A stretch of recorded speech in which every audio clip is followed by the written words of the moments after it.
Irmãos, o tema de hoje é a respeito de masculinidade em crise. Eu acho que não só eu, não só nós pastores, a gente tem percebido que muita coisa tem mudado no mundo. Nós, enquanto igreja, temos estado bem preocupados. Um dos motivos de preocupação, eu vou falar um pouquinho de tudo, tá? E, por favor, mesmo lendo daqui a pouquinho o texto bíblico, não estamos usando o texto bíblico como pretexto, mas é principalmente fazer uma grande introdução para colocar no coração de vocês o texto que nós vamos falar. Primeira coisa que eu quero dizer, nós estamos muito preocupados com essa geração de 2000 para cá, incluindo essa turma que está chegando a 25 anos agora. Veja só, no passado, não sei qual foi a idade dos mais antigos, assim os dinossauros igual eu, não é? Meu pai com 13 anos já me emancipou, já comecei a trabalhar e já comecei a entregar dízimo. Você sabe quando nós estamos recebendo o primeiro dízimo de alguém agora aqui? Porque assim, ele se forma na faculdade, está debaixo do cuidado dos pais, não está trabalhando, vai ser um trainee. Geralmente hoje, irmãos, para quem não sabe aqui, você é pai, pode começar a se preocupar. Os nossos jovens estão ficando 4 períodos de trainees, para depois ser admitido. Quando a gente faz essa conta, é o seguinte, a primeira contribuição de ajuda, sustento para uma igreja séria como a nossa, que cuida muito bem de tudo, irmãos, a gente vai chegar aos 26, 27, 28 anos de idade. Então assim, você faz um projeto, você investe em crianças, você investe em adolescentes, você investe em jovens, não é? Por exemplo, não tem nenhum retiro da nossa igreja que ele se paga. A igreja está sempre investindo, sempre investindo. Agora você diz assim, ó, eu só vou receber meu recurso de volta daqui 28 anos. Você imagina só o que eu estou falando. Estamos falando como homens que administram a casa, é a pura realidade. Mas sabe o que a gente tem percebido agora, nesses últimos tempos, dessa geração de 2000 para cá? É que eles não estão mais começando aos 26, 27, 28 anos de idade. Eles estão ficando em casa, é a turma neném, nem trabalha, nem casa, neném. É uma realidade, não só no Brasil, mas no mundo, nós estamos vivendo essa realidade. E paralelo a isso, a gente tem percebido claramente que, por uma razão inexplicável, os meninos estão frágeis. Os meninos estão frágeis. Não é? Por exemplo, nesse retiro que nós tivemos agora dos adolescentes, o que nós estávamos mais empurrando os seus filhos é para que eles participassem, jogassem, se arrastassem no chão, pulassem e etc. Realmente num grito, num sussurro, para poder salvar uma geração. Para dizer, olha, você tem que cuidar das meninas aqui como se fossem princesas. Elas para nós representam a igreja de Cristo. E nós homens somos amigos do noivo. A gente cuida das meninas da igreja, a gente ampara. É aquelas coisas que a gente, sabe, nem pensava em fazer. E, por exemplo, eu sou fruto dessa geração. Minha cabeça foi preparada para uma igreja até o ano de 1980, 1990. Tem sido difícil para mim me adaptar para a igreja de hoje. Eu tenho que ter uma cabeça muito boa para poder surfar nesse novo momento que está vivendo. Não tem sido fácil para mim.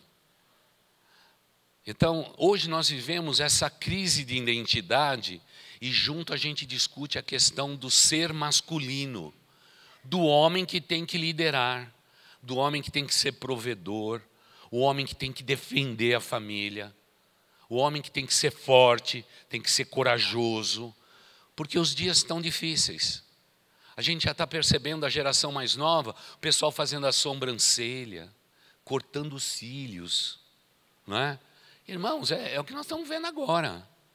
E não vamos ficar iludidos de que a igreja nossa ou qualquer outra igreja está fora disso. Não, não está fora não. Nós somos estatística também. Nós somos contagem, isso está acontecendo também conosco. Então está sendo bem difícil o momento que nós estamos vendo como igreja. Agora, no cerne da questão, quando a gente estuda, quando isso começou a mudar? Você se lembra do presidente Reagan, nos Estados Unidos? Quantos de vocês se lembram dele? Levante a mão. Ok, boa parte de nós nos lembramos. O presidente Reagan, Ele, na verdade, um camarada hiperliberal, um artista de cinema, vivendo em Nova York, uma pessoa já milionária, aquela história toda. O presidente Reagan, ele assumiu e ninguém viu o que ele falou ali, mas nós evangélicos vimos. Ele diz assim: começa hoje no mundo uma nova ordem mundial. Quando alguém fala de uma nova ordem mundial, ele está dizendo mais ou menos o seguinte, para que não haja nenhum ingênuo no meio dos homens da promessa. Tá? De nenhum de vocês guerreiros. É assim, ó. Quando alguém diz essa palavra, uma nova ordem mundial, claro, o país número 1 do mundo é que vai ditar essa nova ordem social, pelo poder econômico que tem, não é? E principalmente porque já de muitos anos o dinheiro deixou de ser a coisa mais importante do mundo e o dólar passou a ser a moeda que conta para todos os países do mundo, muçulmanos, radicais, comunistas, ultraconservadores. Naquele momento que o presidente Reagan disse aquilo, o que aconteceu? As 7 famílias mais importantes do mundo começaram a ditar uma nova ordem. A partir dali, através dos Estados Unidos e com a proteção dos Estados Unidos, a gente percebeu um declínio da questão da família. O presidente Reagan não era um bom exemplo de família, apesar de estar casado com a sua esposa, e foi até a sua morte com a sua esposa, tudo certo. Mas antes disso, a vida dele, ele já tinha experimentado de tudo na vida dele. Então, era um liberal. O que aconteceu com o mundo, irmãos? Houve uma desconstrução da família. Começou no governo dele a desconstrução da família. Por quê? Interessava essas grandes famílias que dominam o mundo inteiro. Não é? Você vê só uma dessas famílias, que tem a Nestlé, ela, na verdade, domina todo o alimento do mundo. Não é? Estão debaixo da asa dela, mais ou menos 88 empresas mundiais de fabricação de alimento. Só uma dessas famílias. Uma nova ordem foi para desconstruir a família. Então, eles começaram em todas as áreas. Então, por exemplo, não valorizaram a igreja, porque os Estados Unidos era conservador, as igrejas elas estavam ditando a ordem da ética e da moral, houve uma desconstrução. Eles favoreceram grupos não conservadores, como batistas, presbiterianos, metodistas, e eles fomentaram que igrejas pentecostais e neopentecostais elas pudessem assumir o palco da religiosidade do mundo. Por quê? Porque, no fundo, eles não fazem aquele trabalho da família. Não é? E não estou falando aqui mal de pentecostal e nem pentecostal. Irmãos, eu estou lá no conselho de pastores, eu cuido de todos os meus irmãos em Cristo, prego em igreja pentecostal e tudo mais. Estou falando da realidade, irmãos. Porque esses grupos, eles não cuidam de toda a faixa etária. Bebês, primários, pré-primários, juniores, etc. Tal. Eles não cuidam de todas as faixas etárias, dando Bíblia, postura ética e moral. Então, a desconstrução da família começou também pela fé. O governo americano apoiou no mundo inteiro iniciativas de igrejas autônomas, comunidades que surgissem no mundo inteiro. Por quê? Porque não tem o viés conservador de berçário até a terceira idade. Então, os irmãos estão comigo, entendendo o raciocínio? Então, a desconstrução começou por aí. E é óbvio que quem faz parte de uma comunidade e tudo mais não consegue nem entender, porque tudo é celebração. Você vem para o culto, você canta, alguém prega a palavra de Deus, termina ali e você vai embora. Não existe uma estrutura montada para preservar a família. Então, o que aconteceu? Religiosamente é isso que aconteceu. Nas universidades e nos colégios em geral, eles deram permissão para que pessoas pudessem escrever as apostilas, os livros dos nossos filhos, já desconstruindo a ideia de uma igreja estruturada, religiosa, uma entidade, e acima de tudo, fosse desconstruída essa imagem, aí começou uma desconstrução da família. Qual é o papel do pai, da mãe? Eles embarcaram na onda do feminismo, que tomava conta do mundo já, colocando as mulheres no seu devido lugar, e elas têm que estar. Numa igreja como a nossa, elas ficam lá no templo principal e a gente vem para cá. Vamos dar o maior espaço possível. Tudo certo. Só que com o intuito de diminuir a figura masculina. com o seguinte pretexto: o homem é o machão, é o ditador, é o que bate na mulher, é o que bate nos filhos. Então, pegando extremos, eles começaram a desconstruir a figura do homem como líder, como o corajoso, o provedor e etc. e tal. Logo em seguida, eles começaram a investir numa outra área, na área do comportamento, liberalizando, dizendo: olha, aquela história lá atrás que Deus criou homem, mulher, macho e fêmea os criou, isso tudo é história. Existe um terceiro sexo, então comece a liberar em outra área. Então, de década em década, essa cartilha tem sido usada não para o bem, mas para o mal, como a gente vai ver aqui na estatística do próprio Estados Unidos, para ver que o projeto do Reagan, dessa nova ordem mundial, ela não funcionou. Ela colocou o mundo de joelhos. E no cerne dessa questão, atacado nesses últimos 25 anos, tem sido a figura sua, a figura minha como homem.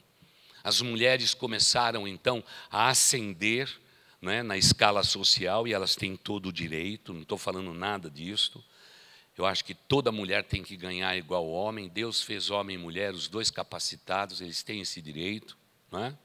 Mas o que acontece? A ideia de ascender as mulheres era para diminuir os homens. É uma cartilha. Está muito fácil da gente entender isso tudo que está acontecendo. Tanto é que hoje nós estamos diante de colegas seus cujos papéis foram invertidos. O homem não mais sai para trabalhar, é a mulher que sai para trabalhar. O homem fica em casa cuidando das crianças, já inverteu o papel. Agora, digam para mim, irmãos, se a masculinidade nossa não está em crise.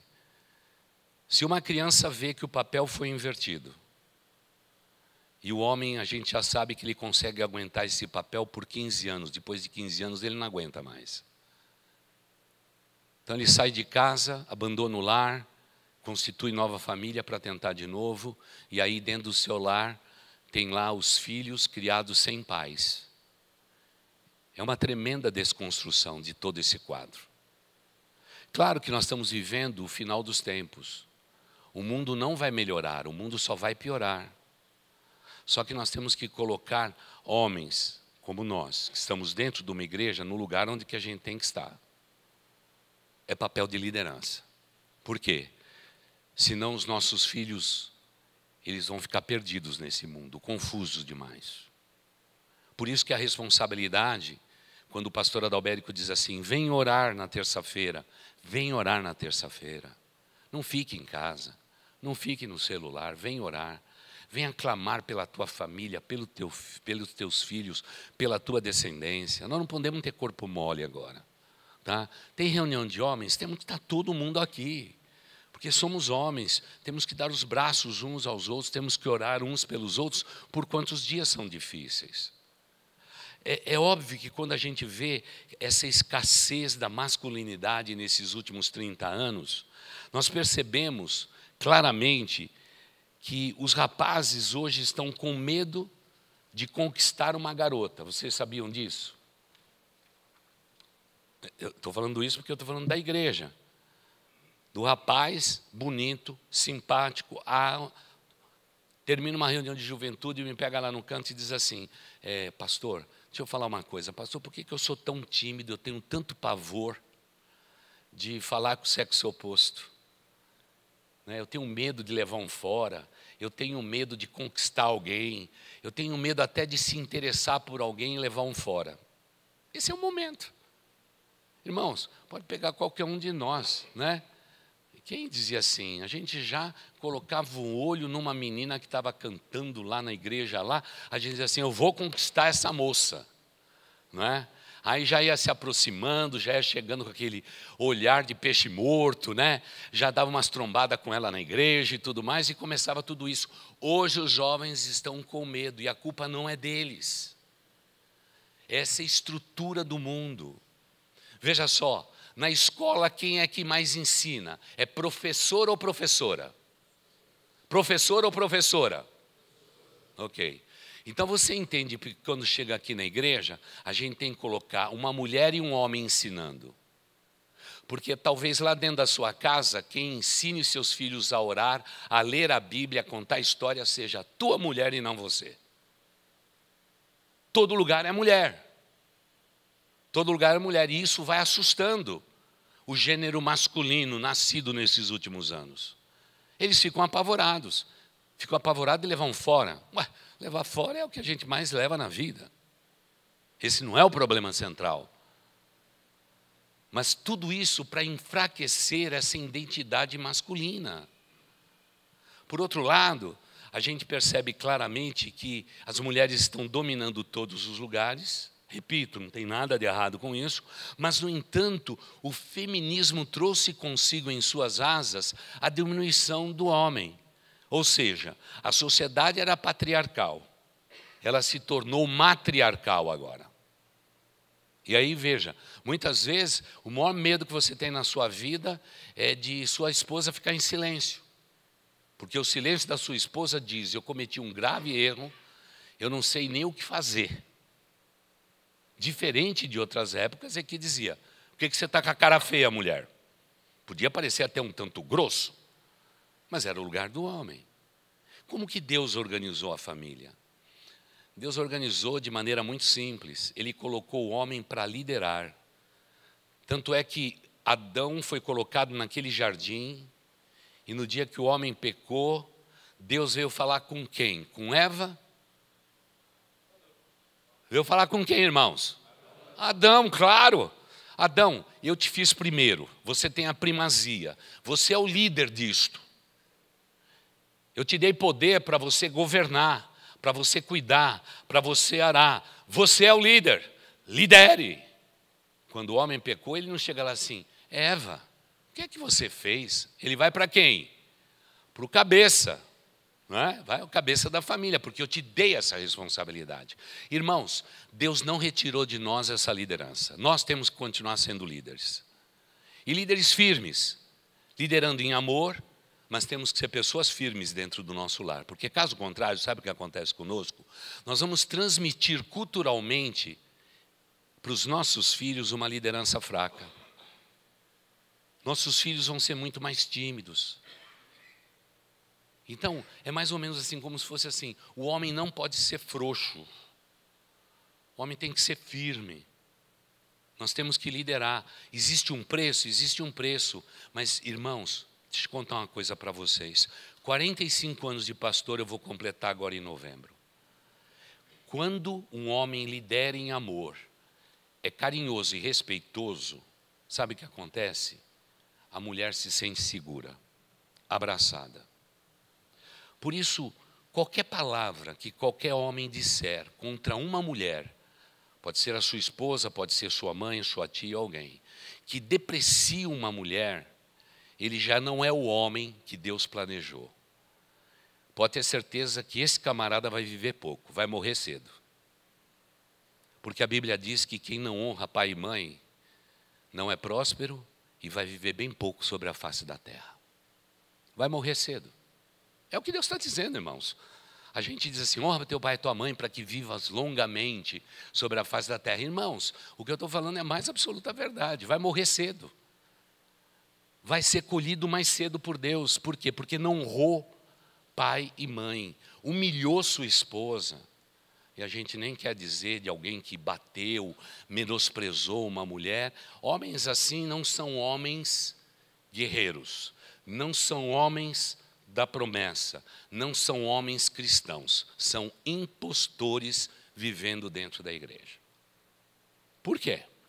Porque foi assim que Deus estabeleceu: o homem vai liderar, a mulher vai estar debaixo da autoridade dele, os filhos vão estar debaixo da autoridade dos seus pais, todos eles têm a mesma missão, que é glorificar o Senhor Jesus, como vocês bem aprenderam no retiro. Agora veja só, quando a gente olha para esse quadro, o homem é realmente o protetor, aquele que cuida. É nesse lugar que nós temos que colocar os nossos filhos. Por isso, irmãos, já tem que começar logo cedo. Manda essa criançada arrumar a cama, lavar a louça, cuidar da casa, ter responsabilidade. Pega teu filho e traz com você em todas as reuniões. Filho, você vai sentar perto de mim, vamos adorar a Deus juntos. Vamos bem dizer, passou de 12 anos aqui na igreja, já tem que estar do teu lado no culto. Por qual razão? Por uma razão muito simples. Porque ele vai aprender a crescer espiritualmente do seu lado. Você vai pegar o teu filho e levar para todo lugar que você vai. Você vai para o enterro de um amigo e etc. Leva seu filho, ele vai enfrentar a morte. Você tem tempo de falar da brevidade da vida. É assim, não é assim que Deuteronômio ensina que a figura do homem, o pai não vai pegar o filho, não vai falar andando pelo caminho, deitado na sua cama, conversando ao redor da mesa. É assim, é a influência de um pai na vida do seu filho. Claro que a mulher vai ter uma ascendência sobre a vida da sua filha. E é claro, isso é bom que aconteça. Mas nós, homens, temos que liderar para criarmos uma geração que culturalmente seja alguém que sejam homens da promessa, que guardem a promessa de Deus, que amem a palavra de Deus e amem a sua igreja. Agora, não é o que tem acontecido. Aí a gente pergunta assim, será que o presidente Reagan ele estava certo na sua nova ordem mundial? Então vamos pegar dados dos Estados Unidos para dizer que não funcionou. Então vamos lá. Segundo o que a gente pôde aqui colher do presidente Reagan, é mais ou menos o seguinte. Há uma trend que está correndo por aí, eu vou falar da primeira trend que está correndo por aí. É D-I-N-K, DINK. DINK, D-I-N-K, que significa Double Income, No Kids. Que é mais ou menos o seguinte, renda dupla, sem filhos, nada de bebê. Bebê, só o reborn. É isso que deu de resultado. As famílias agora modernas americanas é o seguinte, eu vou ganhar muito dinheiro, minha esposa vai ganhar muito dinheiro e nós não vamos ter filhos. Isso é o resultado do presidente Reagan. Aí tem a segunda trend que você pode ver na internet. É assim, é o mesmo DINK, D-I-N-K, só que tem na frente W-A-D, WAD, WAD, né? Que significa Double Income, No Kids with Dog. Renda dupla, sem filho, mas com cachorro.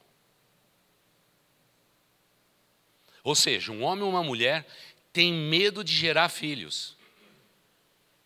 E o pretexto é o seguinte, é caro demais gerar filhos.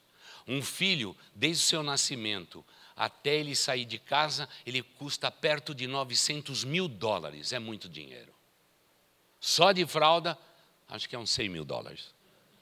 Estou chutando, tá, irmãos? Isso aqui não está na estatística. Então, agora eu tenho o seguinte perfil. Eu ganho dinheiro, minha esposa ganha dinheiro, o máximo que a gente pode ter é um cachorro. Você percebeu como a desconstrução da família funcionou? Agora a pergunta é, quanto essa turma dos dois trends ficam casados nos Estados Unidos? Eu calculo que para o resto da vida. Abraçado no cônjuge ou abraçado no cachorro?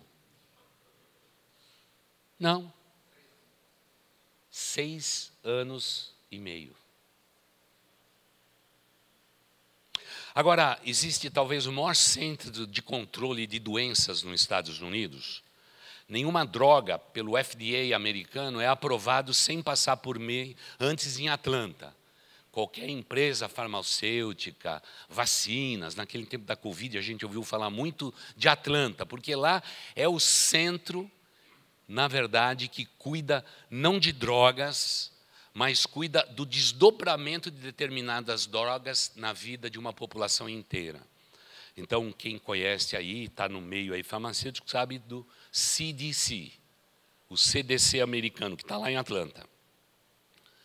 Eles fizeram um estudo baseado nesse novo modelo de família, que diminui o homem, autentica o trabalho da mulher e venera a mulher, e os filhos ficam nesse meio, como se fosse numa balança. Então, eles dizem o seguinte, esse estudo feito lá comprovou algumas coisas. Foi bem divulgado no Brasil no ano de 2023 e 2024. Tá? Eu acho que vocês já leram. Em primeiro lugar, entre os 90% dos detentos dos Estados Unidos, 75% deles cresceram em um lar sem a figura paterna. É o Reagan lá, nova ordem mundial, e olha o que deu aqui. Então você imagina, você pega os 90%, eu estou dizendo que cada 10 detentos, 9 viveram isso. Vieram de uma casa onde não tinha figura paterna. Você percebe que a violência decorre disso tudo porque nós abandonamos os preceitos de Deus. Segundo lugar, 85% dos jovens americanos crescem em um lar sem a figura paterna. Irmãos, 75%, só sobrou 1/3 da nação americana que está num lar que tem homem, mulher, irmãos, esposa e etc. Qual que é o resultado? Eles têm 279% mais chances de se tornar delinquentes durante a vida.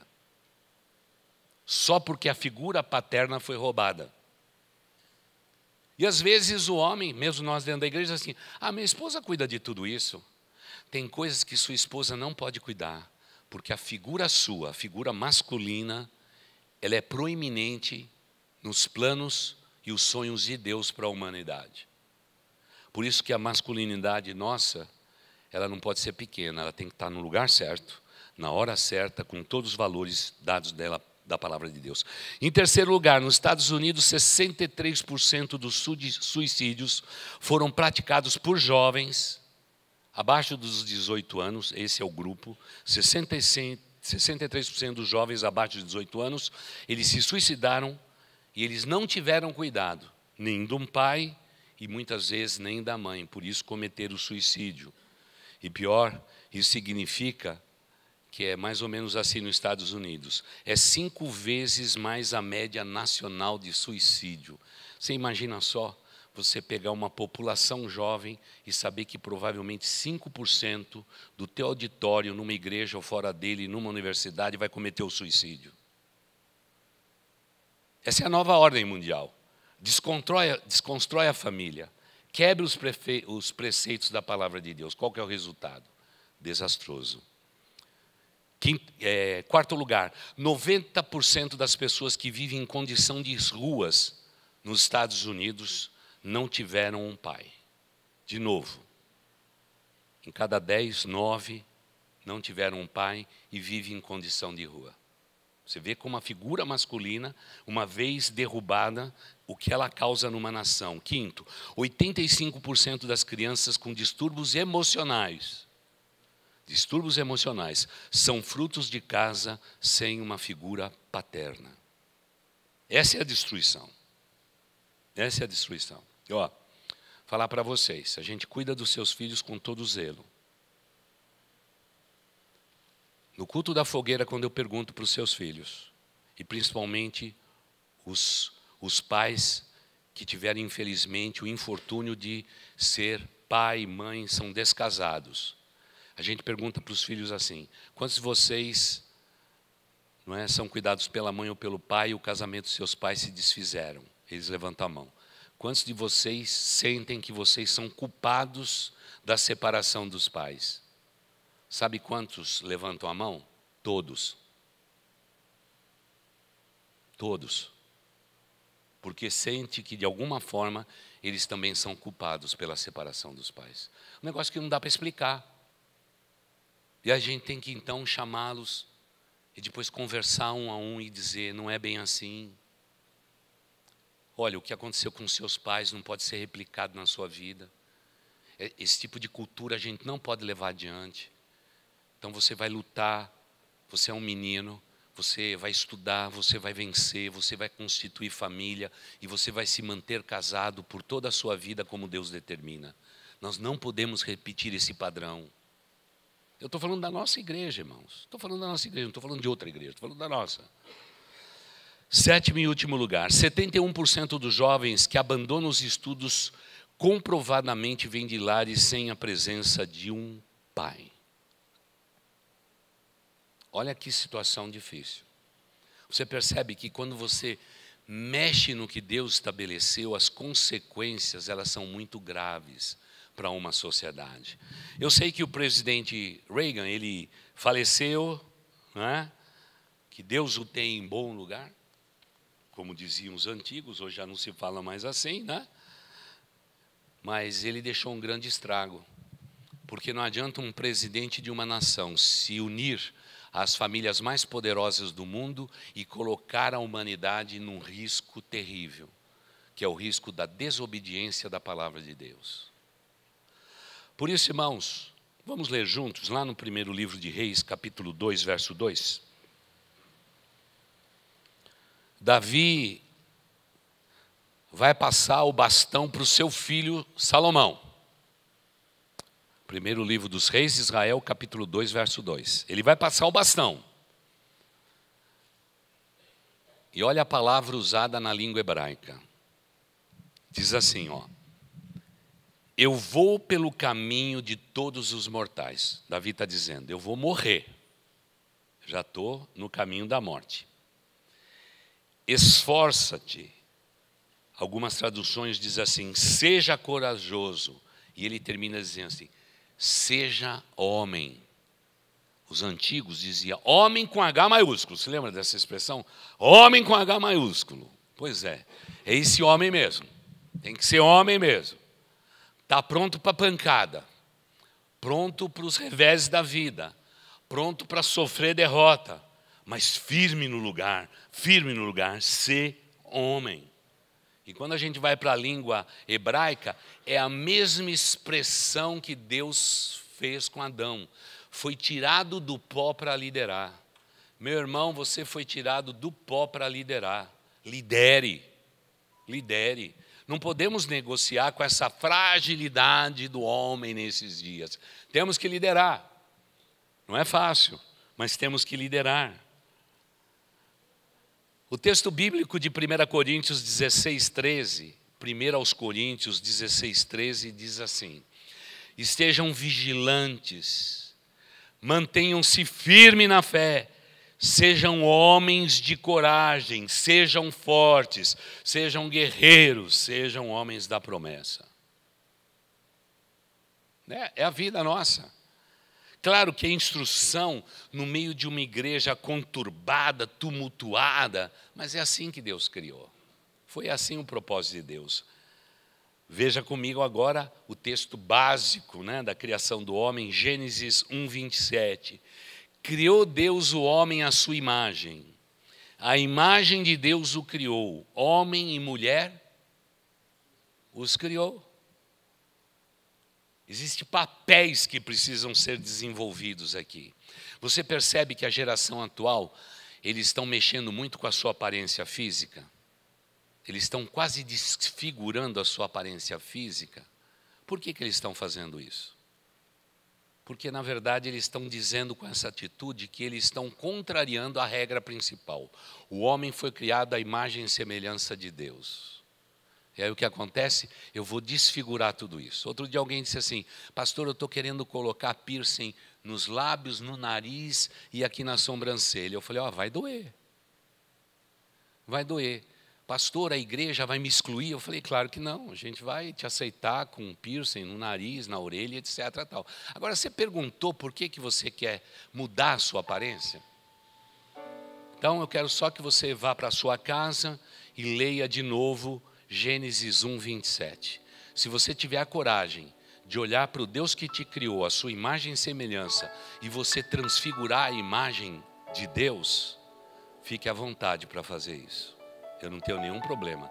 Se você vier aqui com piercing e tudo mais, está tudo certo para mim.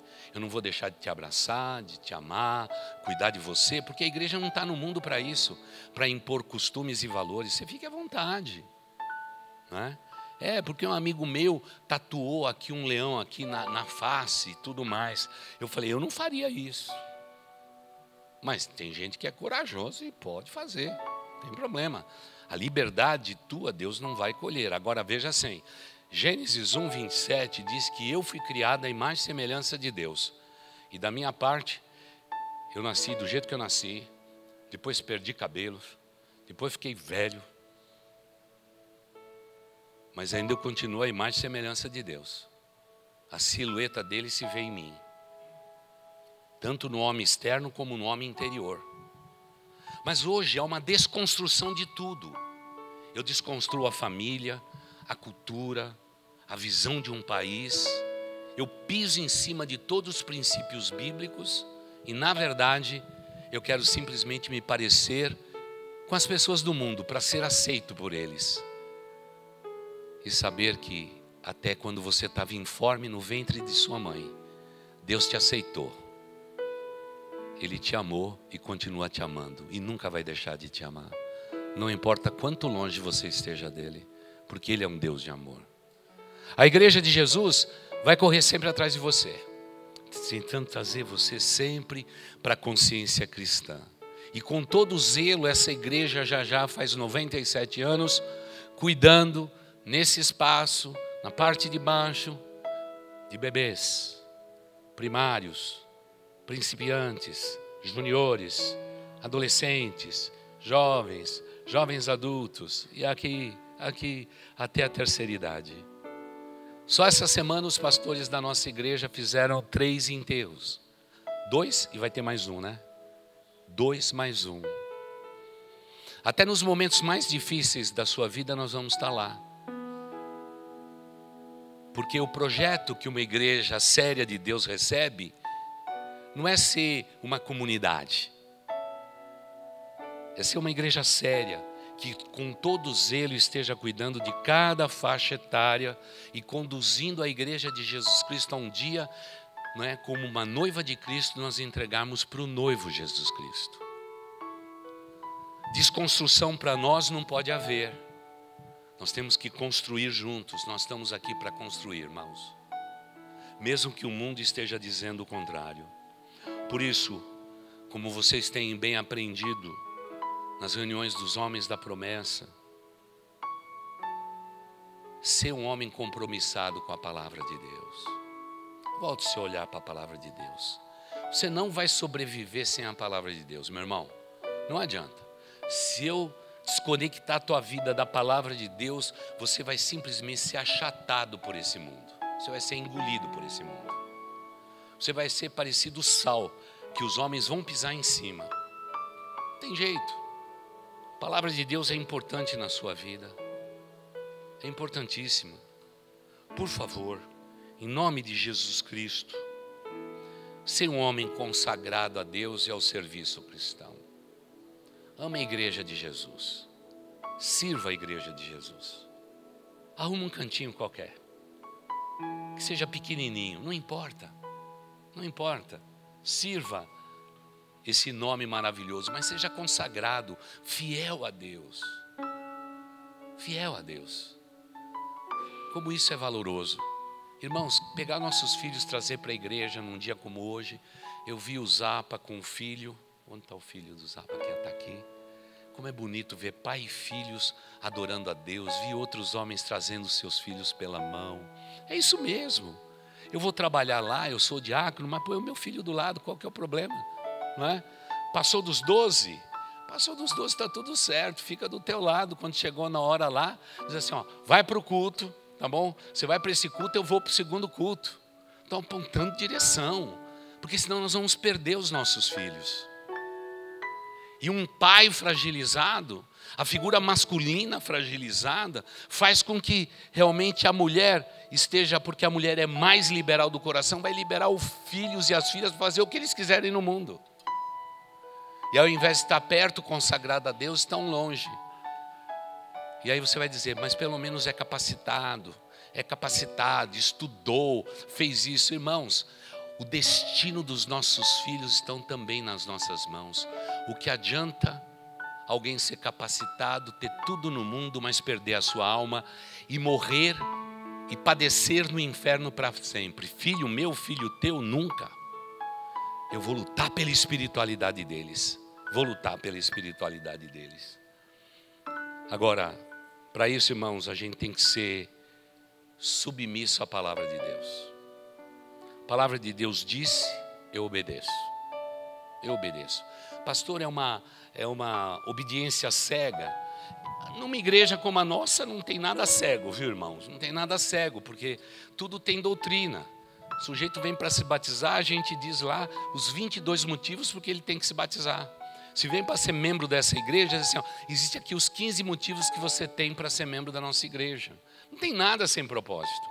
Ele tem a liberdade de aceitar ou rejeitar.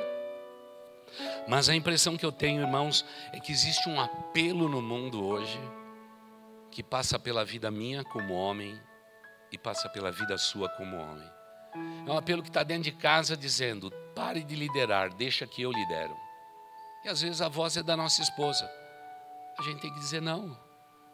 Essa parte espiritual, a liderança espiritual desse lar é minha, e eu não abro mão desse lugar que Deus me deu. Eu vou cuidar dos nossos filhos, eu vou orar por eles na cama, eu vou apontar o caminho da salvação, eu vou levar eles ao culto, eu vou participar disso tudo. É tarefa nossa, é tarefa nossa. Se você perguntar para mim se funciona, funciona. Funciona. Imagina só, meus filhos é filho de pastor. Você imagina que não é fácil ser filho de pastor, não é? Não é fácil. Mas no entanto, eles estão bem. Eles sobreviveram a tudo. Eu me lembro, por exemplo, cadê meu filho Daniel? Onde está o Dani? Pois é. Ô Dani, vem cá, vem cá. Ó, senta aqui nesse degrau e fica aí. Um dia eu estava pregando aqui nesse culto, os diáconos dizem assim: pastor, já entregamos os outros filhos perto do pai. E como diácono estão trazendo seu filho aqui. Naquele tempo a igreja tinha umas cadeiras assim altas. Eu coloquei o Daniel sentado na cadeira, né, e disse para ele assim: Daniel, você vai ficar aqui. Você tem que obedecer às autoridades dessa casa aqui. Você fique aí, não sai daí. Ele ficou com os pezinhos dele balançando, a igreja inteira olhando para ele, não é? Eu vi as mulheres dando um sorriso com o cantinho da boca, né? Os homens mandando um positivo para o Daniel, porque ele tinha aprontado. Pois é, agora eu tenho o privilégio de sentar perto do Dani. Ele não se escandalizou, ele não foi para longe de Deus, ele está ao lado do Pai.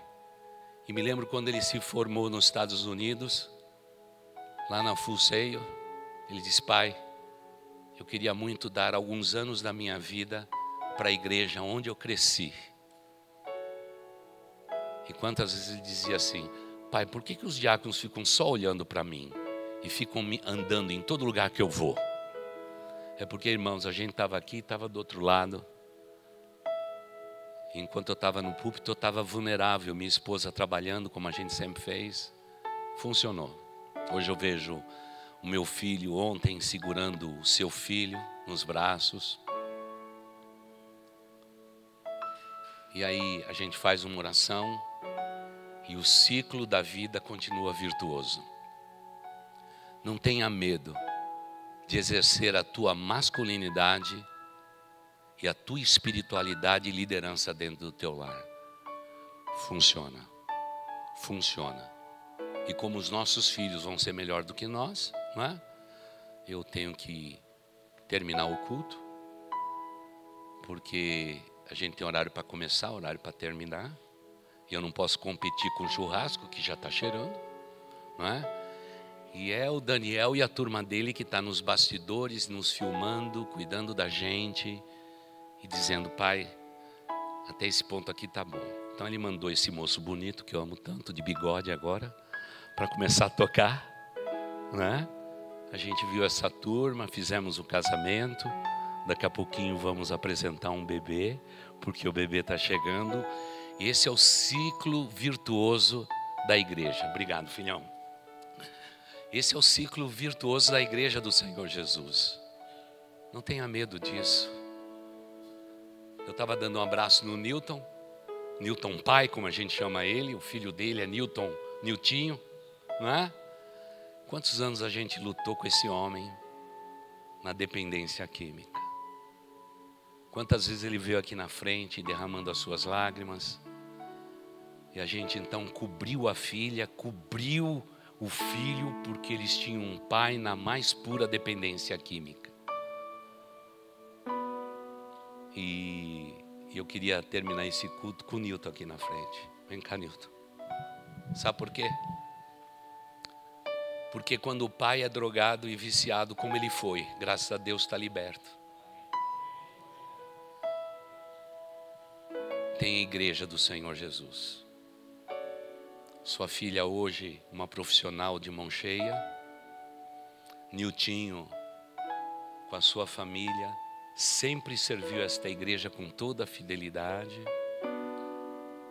E agora você imagina a alegria da Vânia, de ter seu marido do lado dela, todos os cultos, louvando a Deus e bendizendo o nome de Deus. O que parecia no passado uma coisa impossível, por causa do tamanho da dependência desse cara aqui. Viu? Era muito, irmãos, ele não conseguia viver sem a droga.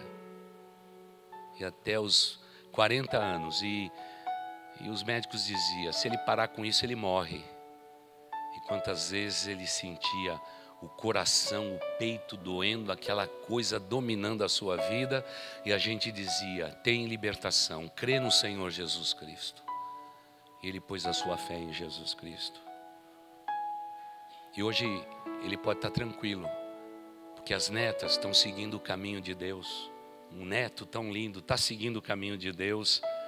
E um dia o Newton vai colocar as mãos no espelho retrovisor da vida dele e vai dizer, Senhor, eu te agradeço, porque quando a gente obedece os princípios da tua palavra, nós somos abençoados pela tua palavra. Vamos orar. Querido Deus, eu te agradeço, porque tu és o Deus que estabeleceu o princípio que move a humanidade. Macho e fêmea o Senhor nos criou e disse que nós deveríamos dominar o mundo, nós deveríamos multiplicar, encher toda a terra e abençoar o mundo que estamos vivendo. E é isso que temos feito ao longo da humanidade. Pai de amor, a voz que nós queremos ouvir e sempre ouviremos não é do presidente Reagan, nem de Donald Trump. A voz que nós queremos ouvir é a voz do céu, é a voz de Deus. É por essa voz que nós somos dirigidos e guiados. Aconteça o que acontecer, nós estaremos sempre firmados na tua palavra. Reinos, reis, governos, vêm e passam, mas Senhor Deus, a tua palavra nunca vai passar. Pai de amor, queremos ser homens da promessa, homens que estejam guardando as promessas contidas na tua palavra. E eu te peço sim, em nome de Jesus Cristo, teu Filho, abençoe todo o grupo masculino de nossa igreja. Oro a Deus para que os homens que hoje lideram esta igreja, àqueles que junto conosco lideram os lares de nossa igreja, que eles sejam firmes, fortes, que eles assumam a sua liderança. E peço pelo nome de Jesus Cristo, teu Filho, que os nossos filhos mais jovens possam imitar tanto a nós quanto as nossas esposas.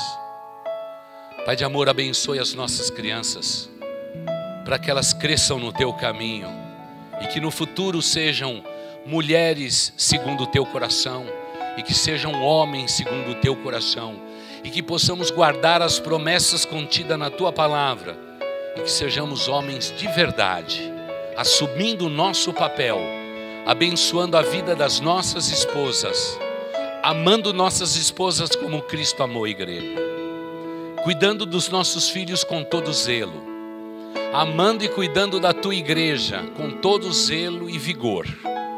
E permito a Deus que possamos ver a bênção do Senhor sobre a nossa descendência, que nossos netos e netas sejam abençoadas pelo Senhor, ó Pai, e que assim juntos possamos celebrar o Senhor da vida, o autor da nossa fé, Jesus Cristo, Senhor de cada um de nós homens, o exemplo maior de homem que temos na Bíblia Sagrada, e acima de tudo que possamos glorificar a Jesus Cristo.